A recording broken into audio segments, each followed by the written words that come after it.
In this chapter, we look at payout policy, which deals with how a company decides to distribute cash to its investors, and primarily how it decides to distribute cash to its shareholders. So, um, so here's our chapter outline. The first section that we'll look at deals with essentially the ways that the firm can distribute cash. And then we look at, throughout the chapter, different factors that impact a firm's decisions for how to distribute cash to its shareholders. So first, looking at payout policy, the payout policy, just by definition, is the way that a firm chooses between alternative ways to pay out cash to its shareholders. So essentially, the shareholders are the owners of the firm, and payout policy is the way that a firm decides to the way that a firm decides to distribute cash to the actual firm's owners. So looking at free cash flow, this is one of the reasons that free cash flow is so important to investors and to the corporation. This diagram in particular is referring to free cash flow after debt payments.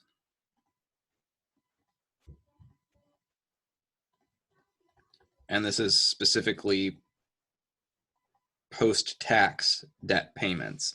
And so with whatever cash a firm has left from a given time period, they have the option to either retain the cash or pay the cash out. And so retaining any extra free cash flow, the firm can use to invest in new projects, or they can increase their cash reserves, build in some financial flexibility so that they can take advantage of positive NPV opportunities as they become available. The other way, the other use of free cash flow is to pay the cash out. And the ways that the firm can pay cash out is either by issuing a dividend, so putting cash back into the pockets of your shareholders, or paying cash out through repurchasing shares. So essentially buying stock back. By buying the stock back, you're essentially removing shares of ownership, but what you're doing is you're putting that cash back in the hands of the owners of the firm, who lose some ownership shares in the process. So looking at historically from 1999 through 2015, we can see the green bars here have to do with actual dividend payments, and the purple bars here have to do with stock buybacks. And you see over time, dividends remain relatively steady, but increase a little bit over time, whereas buybacks they stay steady, then they increase, then there's a drop around the 2008-2009 financial crisis, and then there's a steady increase again. So dividends has a relatively stable sort of increase, whereas buybacks seem to be somewhat cyclical, where there are high points when the economy is doing well, but low points when the economy is doing poorly. And so you also see on this diagram the performance of the S&P 500 index, so essentially how well the stock market is performing. And buybacks, again, seem to be relatively cyclical in terms of when the market is performing well, there seem to be a fair amount of buybacks, and when the market is performing poorly, not as many buybacks. So looking at dividends, the mechanics of a dividend, there are various definitions to understand in order to really understand how the process of issuing a dividend works. So the first main term that we have here is the declaration date. And on the declaration date, that's when the board of directors actually declares that a dividend or some form of distribution is going to be paid out. It's not the date that the dividend is actually paid, it's the date that the dividend is announced. So the board announces that at some point in the future, a dividend is going to be paid. You also have the record date. And on the record date, that's when that's essentially when the stockholders' names are recorded as being shareholders. And so what that does is it enables those shareholders the right to receive the dividend because they're the shareholders of record. So the board will declare a dividend, and then at some point after the declaration date, the board will record who actually holds the shares, and it's who holds the shares as of that record date that it's those people that are able to collect the dividend when it's paid out. The ex-dividend date is the date where you have the shareholders of record, and so the shareholders of record are still allowed to trade their shares. And so when you're the shareholder of record, you're the one that's able to receive the dividend. You don't actually have to hold the stock anymore because you're on record as having held the stock on that all-important date of being able to receive that dividend. So the ex-dividend date is the period during which a stock is sold without the right to receive the upcoming dividend. So when the shareholder, when the person holding the shares becomes the shareholder of record and then decides to sell the shares, they still get to receive the dividend that the firm has promised to pay. So it takes 3 days to register shares. So with the way that this works is the ex-dividend date occurs 2 business days prior to the date of record. Finally, the payable date is the actual date on which the firm makes a dividend payment to the holders of record. So at that point, the dividend distribution actually occurs. So to really to get a feel for the mechanics of a dividend, here we have an example where Microsoft made a special $3 per share dividend distribution in December of 2004. So you have the declaration date on July 20th, 2014. On July 20th, 2014, the board declared that a special dividend was going to happen. And we'll talk about what special dividends are a little bit later in the chapter. But for now, we'll just say Microsoft declared that it was going to pay a $3 per share dividend. It made that announcement on July 20th, 2004. The ex-dividend date, remember that's when you have shareholders of record that are able to trade the stock and still be able to receive the dividend. So the ex-dividend date is when buyers of the stock are no longer able to receive the dividend. So that occurred on November 15th, 2004. The record date is when shareholders are, is essentially when the date that shareholders are recorded as owners of the stock. And so it takes 3 business days for shareholders to be recorded as the shareholders of record. So the ex-dividend date essentially begins on November 15th because it took 3 business days for the shareholders of record to actually be recorded. And so the record date happens a couple of days after the actual ex-dividend date. The ex-dividend date occurs. So the last date on this timeline is the payable date. So that's when the shareholders of record actually receive the dividend. So in order for you to receive this $3 per share dividend, you would have to have held the stock before the ex-dividend date. So the last trading day before November 15th, 2004. You hold the stock. The company records you as the owner of the stock, but that record date happens 3 business days. The time to record the shareholders of record takes 3 business days. So the recording date is November 17th, 2004.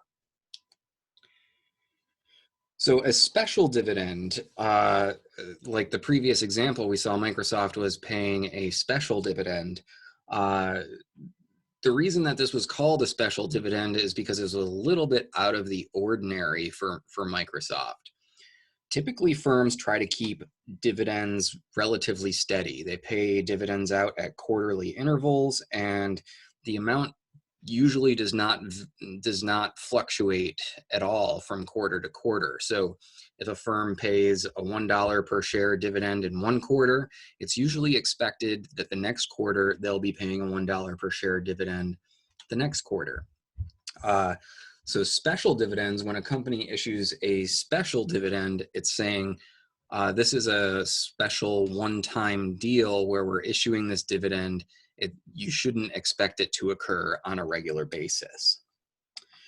So just by definition, a special dividend is a one-time dividend that's much larger than a regular dividend. The company can use it if it's got a lot of excess cash. It wants to put the cash back in the hands of the shareholders, but it doesn't want any expectation that that dividend is going to continue moving forward. So you have this one-time payment to get rid of a lot of excess cash, and then the shareholders, they get the owners of the firm, they get their cash, and then they don't expect that dividend to occur again. So another example here, we have GM, where we see on the horizontal axis, we have an ex-dividend date, and on the vertical axis, we have dividends per share. And so if you look at the dividends per share, they stay steady, then climb, stay steady, then climb, and then they stay steady for a long time. So you can see from the pattern of dividends that GM pays, most dividends that are considered regular dividends stay relatively constant. They don't have a tendency to fluctuate very much. But then in these couple of in-between dates, we have these special dividends where here you have a $3.27 per share dividend, and here you have a $13.72 dividend. So a couple of really abnormal dividends that deviates from the company's usual pattern. That's what you expect to see from a special dividend, is it's a very large dividend that the company doesn't plan to continue issuing dividends of that size moving forward. The accounting implications for dividends. Dividends usually reduce retained earnings because essentially when the company makes some income and it doesn't distribute the cash to shareholders, retained earnings increase. So once you actually distribute that cash to shareholders, that will reduce your retained earnings balance. The exceptions, the exceptions to this are when dividends are paid from other accounting sources, such as paid in capital. Paid in capital usually meaning the original purchase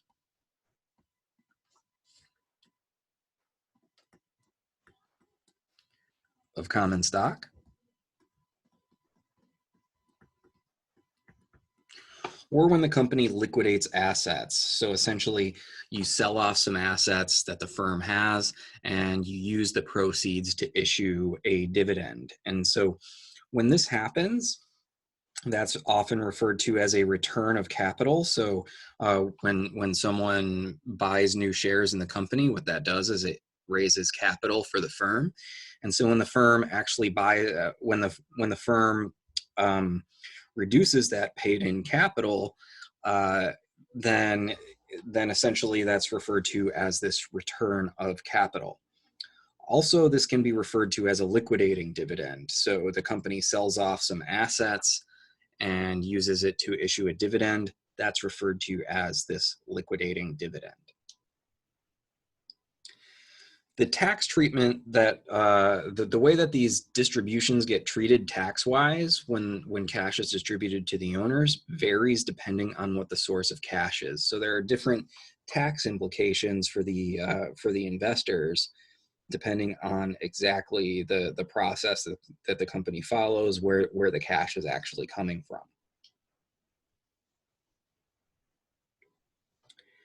So a share repurchase is essentially when the company buys stock back. So the previous few slides, we looked at dividends, which is one way that you can distribute cash to the owners of the firm. The other primary way to distribute cash to the owners of the firm is through buying stock back. And so there are various methods that a company can use to repurchase common stock. And one method is through what's referred to as an open market repurchase. And that's exactly the open market repurchase, by definition, is exactly what it sounds like. The firm essentially buys shares on the open market at whatever price the shares are selling at. So the way that this would typically work is that the firm is going to announce its intention to repurchase a certain number of shares over time. So they make the announcement, they say, we're going to repurchase 2.5 million shares over the next 6 months, or something along those lines. They can purchase shares from any investor. So again, they just kind of go to the market and they buy the shares out on the market at whatever price is at whatever the market price is at the time. The thing with this open market repurchase is they're not legally obligated to follow through with it. They can announce that they're going to repurchase something like 2.5 million shares and only repurchase 1.5 million shares, or not repurchase any at all. So they can announce it, and it's legal for them to not follow through with the announcement, as long as they're not engaging in any sort of market manipulation. So they're not actively trying to change what the firm's stock price is just by making this announcement, and never really planning on following through with it at all.